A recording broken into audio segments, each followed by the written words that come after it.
Next, we're going to go into the astrological sign of Gemini. So, if you're a Gemini or have a lot of Gemini in your chart, the first card is going to be where it's best for you to place your focus this August.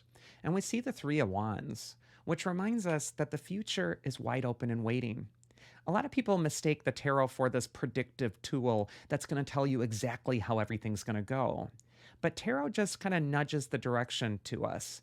It shows us where the energy's trending, but it doesn't show us how everything ends. It's not like there's this book in heaven of which is written all the things that will ever happen, and we're just these passive participants. The future is changing based on our choices. And Gemini, I think the Three of Wands is saying that a new day is dawning for you. The waters the figure is looking over are glowing orange from sunrise. And I feel like the new day is dawning on your own future. And there's this yawning expanse in front of you, full of possibility.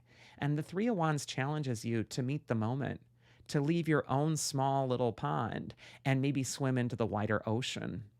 Also, this card is a card of growth, movement, and personal development.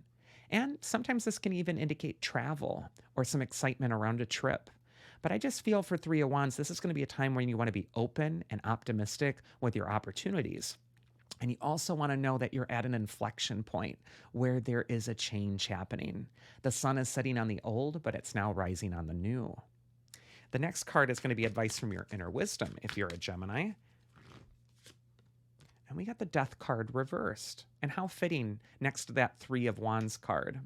When death comes up, upright or reversed, it represents changes are at hand. But when the death card comes up reversed, it can indicate a change that you're resisting. And why is that? Well, just like the death card itself, change is frightening. It's scary. We don't know what's in that yawning expanse in front of us with that Three of Wands. And so sometimes we think it's better the devil we know than the devil we don't. Best to know what we already have in our control right now than to actually take a chance and try to go towards something new or different. And I just feel with this death card reversed, this is going to be a time when you really want to ask yourself, what changes am I resisting? Perhaps it's time for me to really move on from that thing. The death card reverse can also indicate some sort of a blockage that's occurring in your life where you're repeating the same lesson over and over and you're shaking your fist at the universe and saying, why me? Why is this always happening? And the answer is simply that it's time to let go of that old path. It's done. It's dead.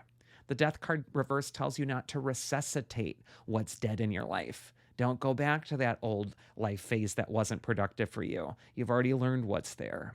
But instead be willing and be open to the change that's at hand. The death card reversed from your inner wisdom is just telling you, don't be afraid of the change. The change has already happened, but now I think there just needs to be some cooperation with it for you, Gemini.